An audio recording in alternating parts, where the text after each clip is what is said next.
everyone, welcome back for part 3 of describing categorical variables. In this video, we're going to look at associations between variables. The most interesting things the data reveal are often associations, which are also just relationships between variables.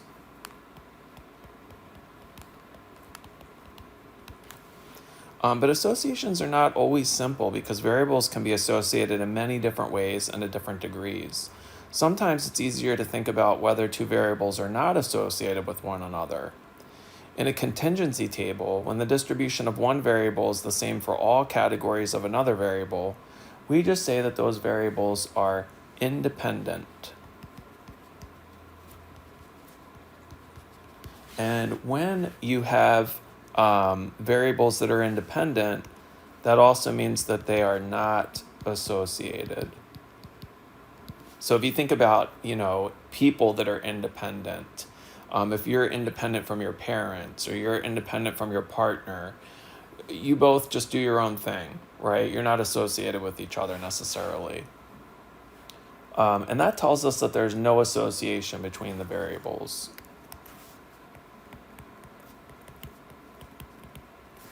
So again, the key here is if the distribution of one variable is the same for all categories of another variable, we would say they're independent. So if we look back at the gender distribution of the Super Bowl responses among male and female, none of these categories are the same. Okay, we can look at the areas and we can see that none are the same. So since they're not the same, then they would not be independent.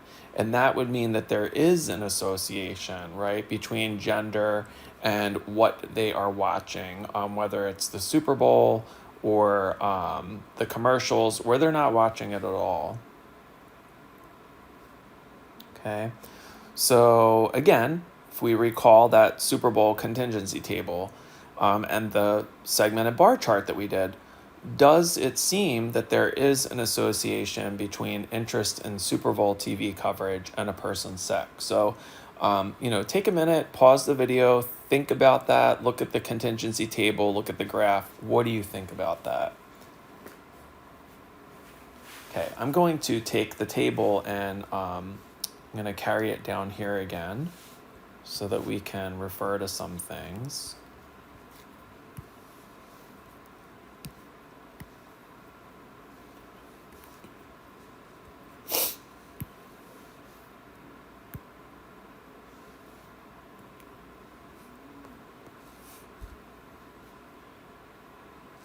Okay, here's my table.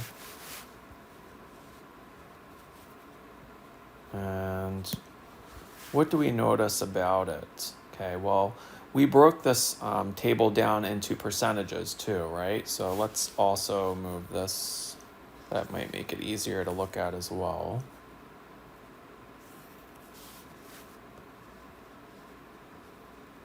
Okay, so here's my table broken down into percentages.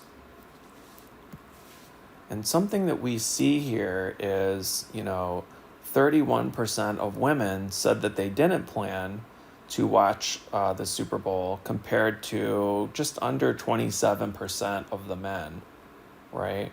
So they were not getting the same percentages. If we were, we would say that they are independent of each other and that there is no association. Because we're not getting the same, right? There is an association between the viewer's sex and what the viewer is most looking forward to watching, right? So while more women are interested in the game, right, 39%, than the commercials, the margin among men is much wider. So, men are 57% and commercials is 17%. So there's a huge difference, like basically a 40% gap between those two. Okay, so we would say that there is an association between the viewer's sex and what the viewer is most looking forward to.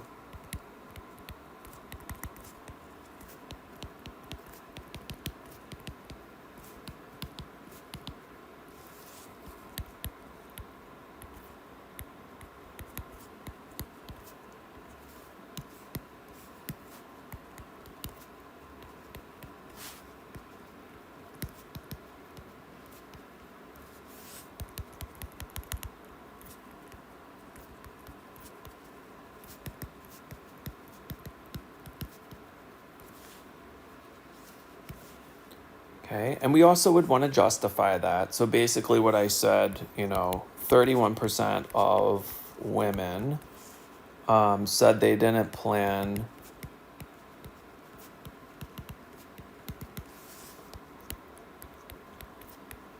on watching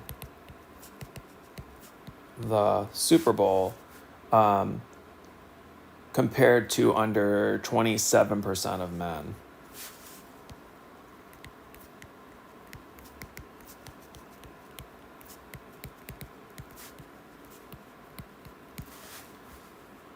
Okay, and you could also, again, talk about how there's a larger margin between males who are watching the game versus commercials compared to females watching the game and commercials. There's less of a gap than there are for males.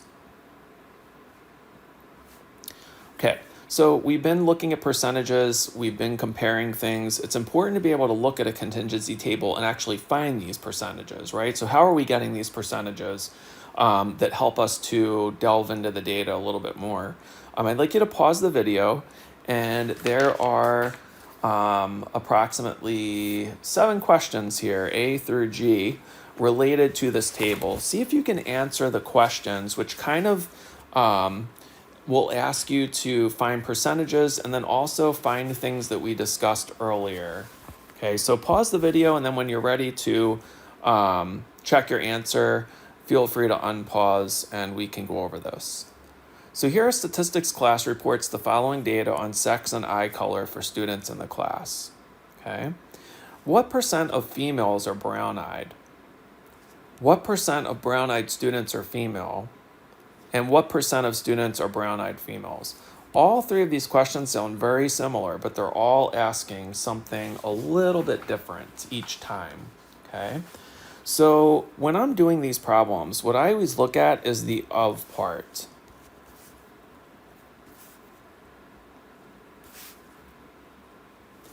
And here this says, what percent of females are brown-eyed? So I want to know, like, okay, of females, I'm only interested in that there's 32 females. How many of those have brown eyes? That would be 16, right?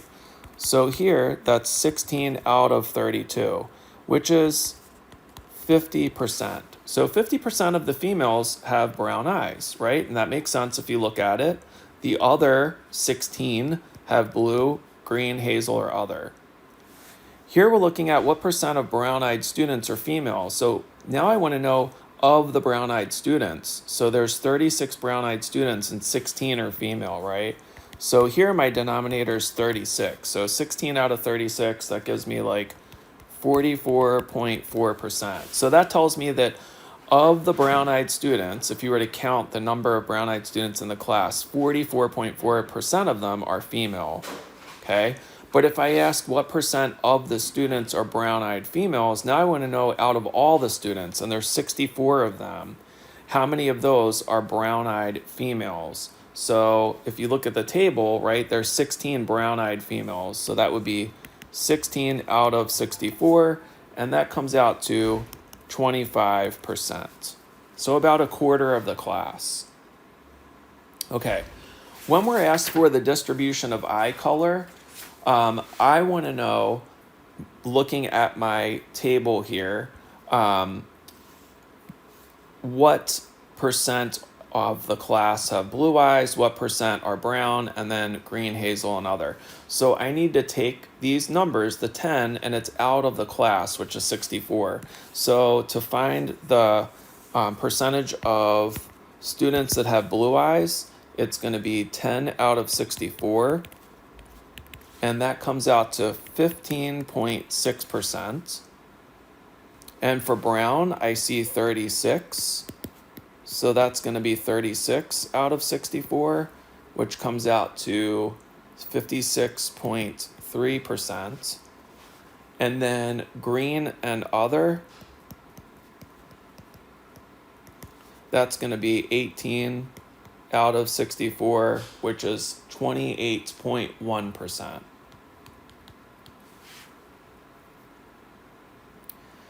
When I'm asked for the conditional distribution of eye color for the males, So remember, conditional is with what's within the contingency table. If you were to break each of these numbers down into percentages, okay. So here I'm looking at, for instance, like, and it's asking for the males. So it's 6 out of, now my denominator's 32 because there's 32 males.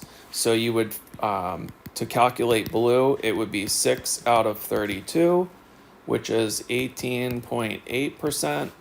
And then for brown, it's going to be 20 out of 32, which comes out to 62.5%. And then for green and other, it's going to come out to be 6 out of 32, which again is 18.8%.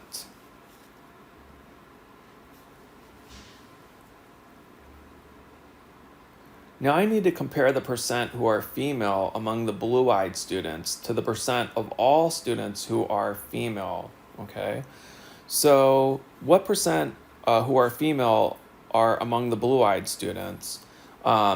If we take a look here, we can see that blue, there's 4 females out of 10 total students. That's 40%, right, of the blue-eyed students who are female, compared to the 50% of the students that are female. So how am I getting the 50% again? Remember, it's going to be your 16 divided by 32, right? Or the 16 divided by 32. So here we have 40% of blue-eyed students are female, compared to 50% of all students who are female.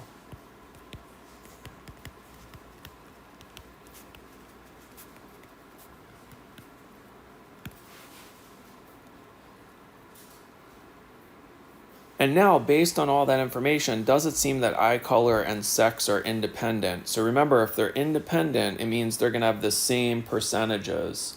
And since that's not the case here, right, we can see from letter F, 40% of blue-eyed students are female compared to 50% of all students that are female.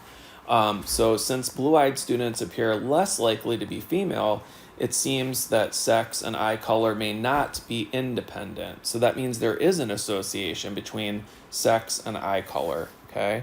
So let's write out, since blue-eyed students appear less likely to be female, it seems that sex and eye color may not be independent.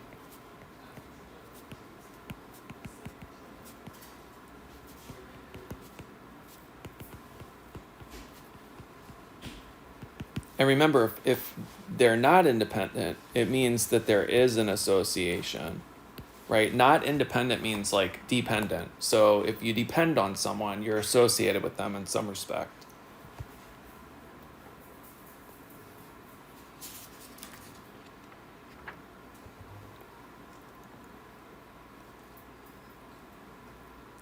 A graph that weaves together 2 or more conditional distributions is called a side-by-side bar chart. Okay, so here we have another display that we can look at when we can compare 2 different things. So again, we've got our classes and then the percent saved versus the percent lost. So here's another way of looking at that visually. And again, we can see that, a large percentage of the crew on the Titanic were actually lost, and a very small percentage of first class passengers were lost at sea. We have another very clever type of graph. It's called a mosaic plot, and what that does, it includes all the desirable characteristics of a segmented bar chart. We already did, one of those. But it also preserves information about how large the different groups are. So you can see, like, here, the crew, the bar, is a lot bigger than, like, first class alone because there was a larger percentage of crew than there was first class or second class, okay? You can also see there was a larger percentage of third class compared to the first and the second, but overall there was a larger percentage of crew. And it also breaks it down according to survival, okay? So that's called a mosaic plot.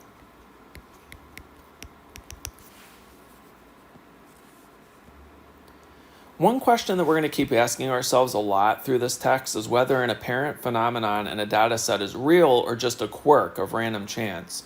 So as seen earlier, the survival rates were different for the Titanic passengers depending on the class, but were first class passengers really less likely to perish, or did they just happen to have the greatest survival rate by chance? In other words, even if class had nothing to do with survival, it would be highly unlikely for all ticket classes to have exactly the same survival rate, right? So some class had to come out on top. One way to address this is to do simulations, okay? And we're going to simulate survival data under the assumption that ticket class had nothing to do with survival status, which just means if the actual survival data looked pretty similar to what might happen at random, the different survival rates could easily just be due to chance. Okay, so here's a computer simulation. Here's the actual survival data. If you look at the actual survival data and you compare it to the other 5 simulated ones, what does that collection of graphs tell you? Like, what do you notice?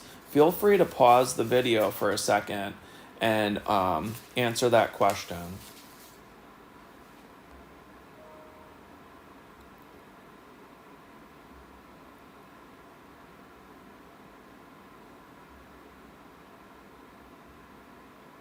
Okay, so something that you might, recall from this is even if survival had nothing to do with ticket class, it would be reasonable to expect the survival rates across the 4 ticket classes to be a bit different, right? When you're comparing it to the actual. So here, though, the differences are much greater than we expected, okay? Like if you look at these 5 compared to the original. So what that means is survival and ticket class were independent of each other.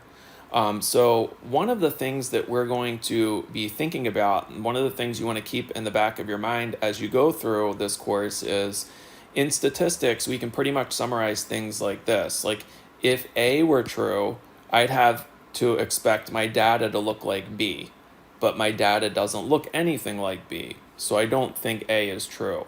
And we're going to look at more ways to justify this when we get to inferential statistics in the later part of the course. And that's it for the Chapter 2 video. I hope you all learned a lot. If you have any questions, please feel free to reach out to me.